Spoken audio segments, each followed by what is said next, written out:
we are at the crossroads. We are at the crossroads not in terms of saying, should we go digital or not? That train has long left. Look at technology. No money, no business.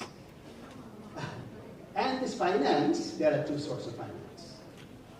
Equity. And you guys are sitting here forcing that pace of change in many ways. I had a Tesla Model 3 when I was in the US. Okay?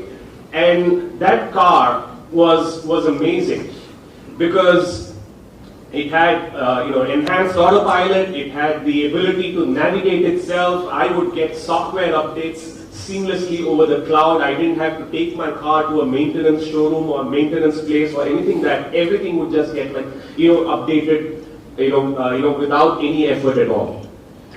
But that's really where technology is headed. Self-driving cars are a reality, or almost a reality. California has already said that this is going to be approved, and it is going to be on the roads in just a year or two. We'll see self-driving technologies.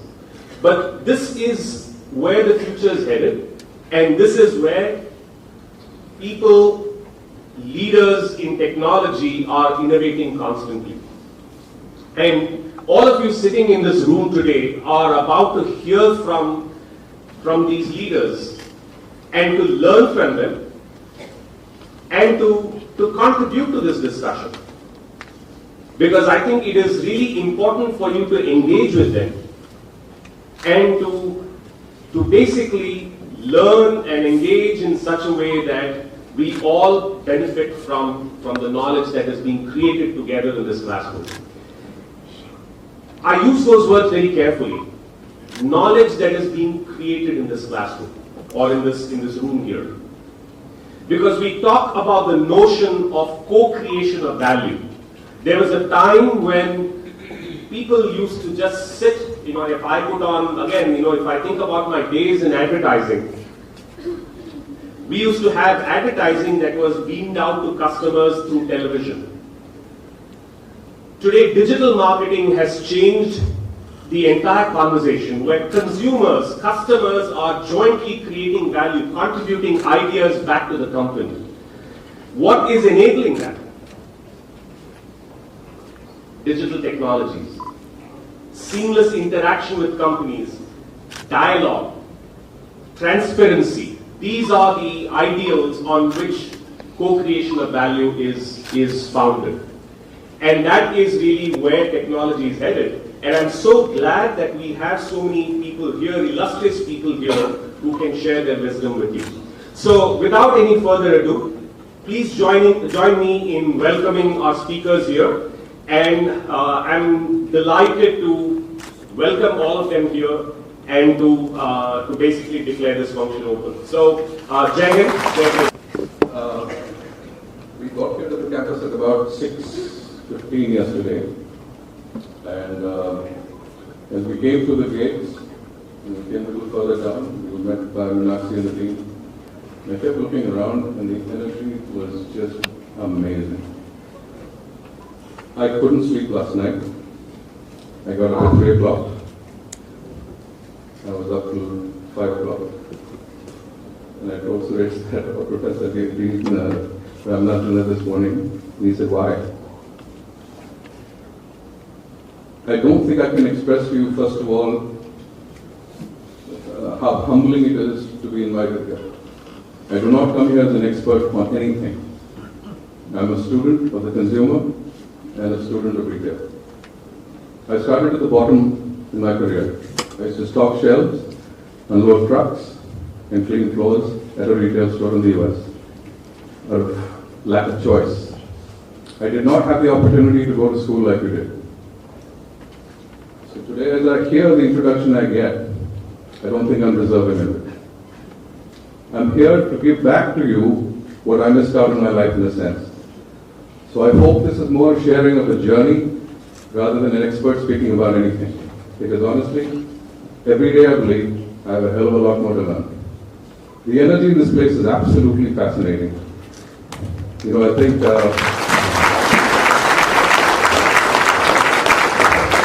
Balaji sir said, when I met him yesterday evening, that's the first thing I said, so this place is awesome, man. I want to go back to school, not to study, just to chill. But Balaji said, why don't you bring your family and come here? I said, absolutely. I saw a 4-point Sheraton down the road, but I'll take this any day. So anyway, without further ado, what I'm going to share with you is a journey. It's an honest journey. I think I already kind of shared my background. And I think a lot of that background has to do with what we did in SPA the last 3 years. It's not about the title, it's not about the position. I worked with some amazing people, which became company. I joined Target when it was a $3 billion company. I left it when it was 67. I joined as a department manager in a store. I used to run small departments, and I left as the vice president of stores. I came back to India as the head of retail for Walmart.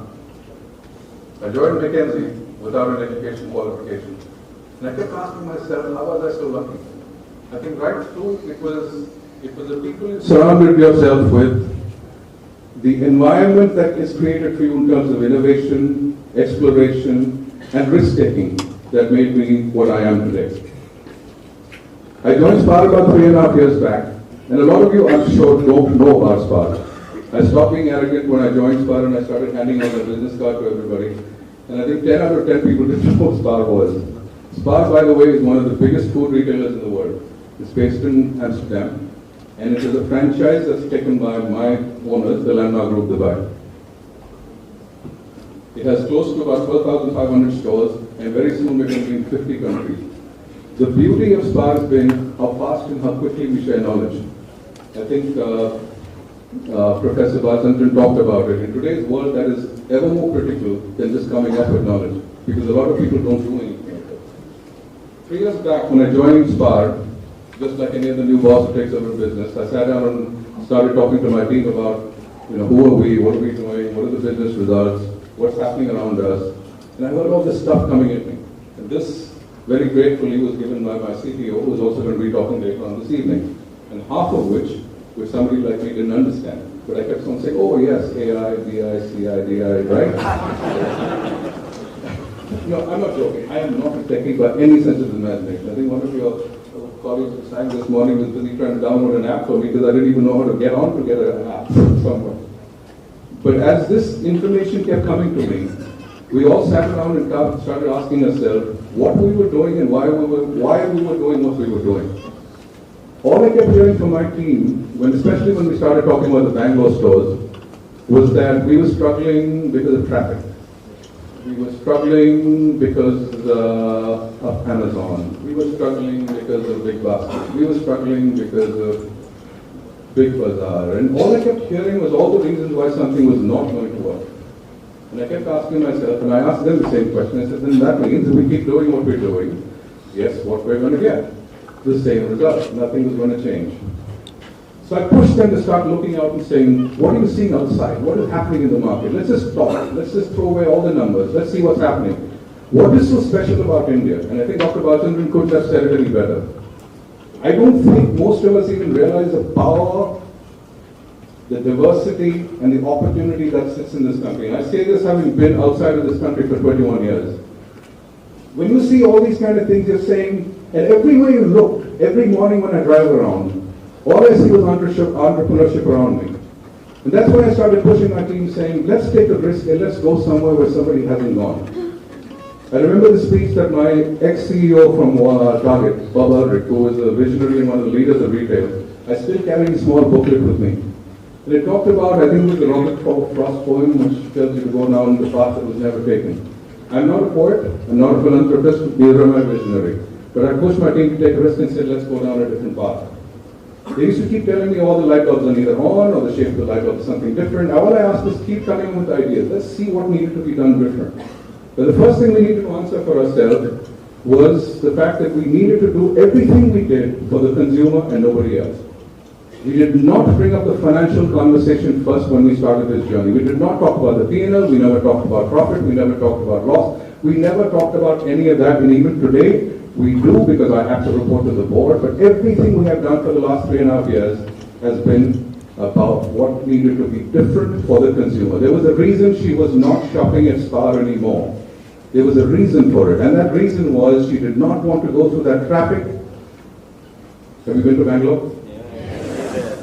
The traffic, paying 30 bucks each time to come up, go back down, families not coming with her to shop. You know, every time she wanted to go to shop, guess what was going to happen? She would look at her husband and say, let's go to, I have to get groceries. And her husband is like, you go, I'll wait for you. And the kid is like, Mama, I don't want to go. I wanted to change that. We wanted to change that. We wanted to make sure that every time she said, I'm going to go shopping, they would say, you're going to Spa, I'm going to come. And that's when that journey started. You look at this picture, are we going uphill or downhill? I'll leave it to debate this one. And I think that's what the journey was. We were not even sure where we were going, but we were clear in terms of we wanted to be different. We wrote this vision statement out 3 years back. You know, I worked for Target, I worked for Walmart, I worked for McKinsey. I've been part of teams that wrote vision statements and we didn't know what we did with it. This one, you ask any of us in our company, there's only about 242 of us, we live this every single day of our life. You ask any partner that works with Spark, anybody, they will tell you that they have access to Spark to deliver this. And this is where that journey started. It's quite simple, it just said we wanted to be the most engaging and innovative hypermarket in India. And the reason was, all our competitors and ourselves were only shouting one thing. We were all saying we had the lowest price. Well, everybody cannot have the lowest price, only one could, right? So something had to change. We also said one other thing that was important, and I implore you, all of you who are going to lead one day, be it in your next job itself, whatever you do, make a difference in the life of somebody around you. Start with yourself first, in this room. Make a difference in somebody's life before you leave this campus. Make a difference in the lives of your team members that you join and you're going to work with. Make a difference in the communities you work with and your shareholders. The profit will automatically come. I'm telling you, a lot of that is missing in society today.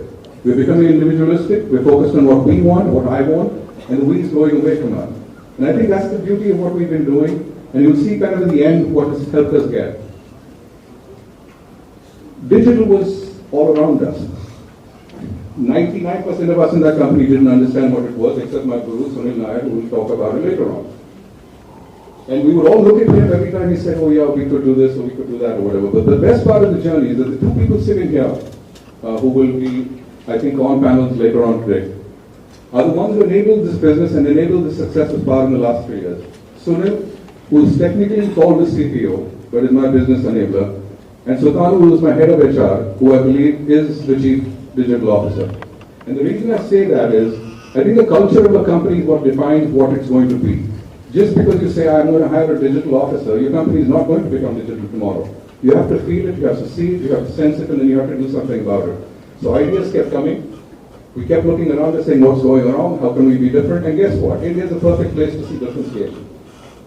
iPads, mobiles, you name it, all this kind of technology was around us. Flipkart, Big Basket, each one is coming up with something faster, quicker, better, and we're a small team of 7 people in the technology team, all 250 people trying to figure out how do we get out of this.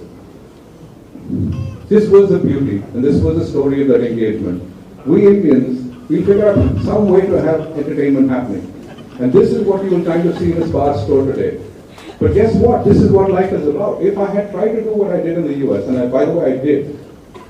I took my years of experience at Target, and I came back to India with Walmart, and I said, oh, this is how a store is supposed to be. And guess what? It was the biggest disaster we could have ever put on the ground because we did not understand our communities and our culture and our society. This is what India was about. And I don't mean this in a very loose way. This is us. This is where everything is going on. But guess what is happening behind that brick? He has a mobile phone. He knows how to communicate. He is digitally connected. So when you are looking and exploring at the digital journey in front of you, don't just look at the top 10% of the echelon of who's techie. This is not about techie India. This is about 98% that is still looking for an opportunity. And at SPAR, we have to do that because we're a hypermarket.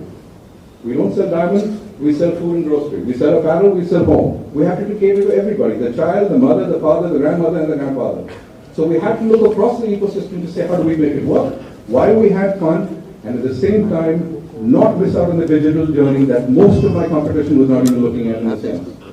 This is the beauty of India. How could we take on more? The curiosity inside our office was literally like this. We were just curiously learning. Any partner who came up, we were asking them, what could we do and what could we do different? Hats off to Sunil. Within 90 days of my joining, I had Bosch, TCS, HCL, NEC, Perfume, and I forget who else, all joined us in that journey to say, let's have fun for our consumer. And a lot of my classmates joined as the first batch. And today, yesterday, but I had dinner with a lot of my college friends, and many of them are Great Lakers.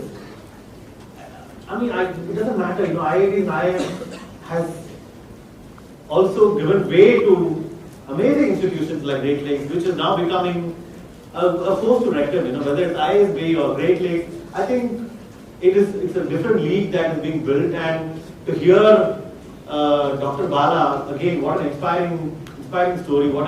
I didn't really know he was 83. I thought he was 60 something. I was shocked when Balaji sir was telling me he's 83. I mean, at 83, I'm sure I'll be either dead and gone or in a hospital. And this morning, hearing to your friends who did the competition for the case studies, that Shimla had given, again, amazing. So well done to all of you.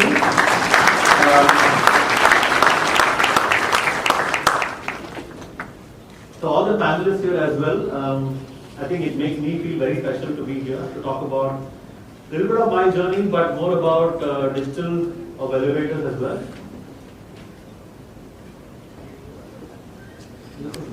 You should actually take your son out of the classes because I don't think he can become a watchman in IIT. It struck me, it struck me. I thought somebody feels that I can't even be a watchman in a college. And today to actually be invited by Great Lakes. Last week I was in IIT Bombay, in fact. It just made me feel that the word has come full circle because it doesn't really matter which college or university you study.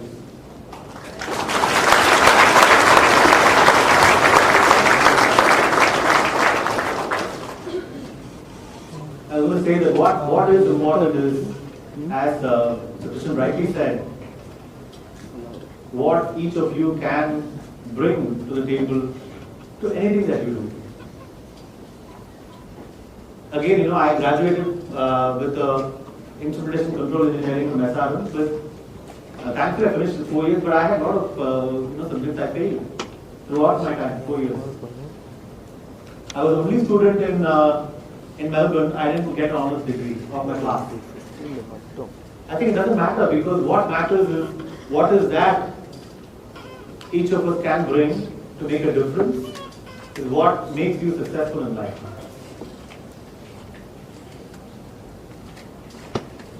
In fact, I know when the Dean was talking about or his credentials were being discussed, IIT, IIM, I was like, wow, I'm glad to be in a panel with such experienced guests.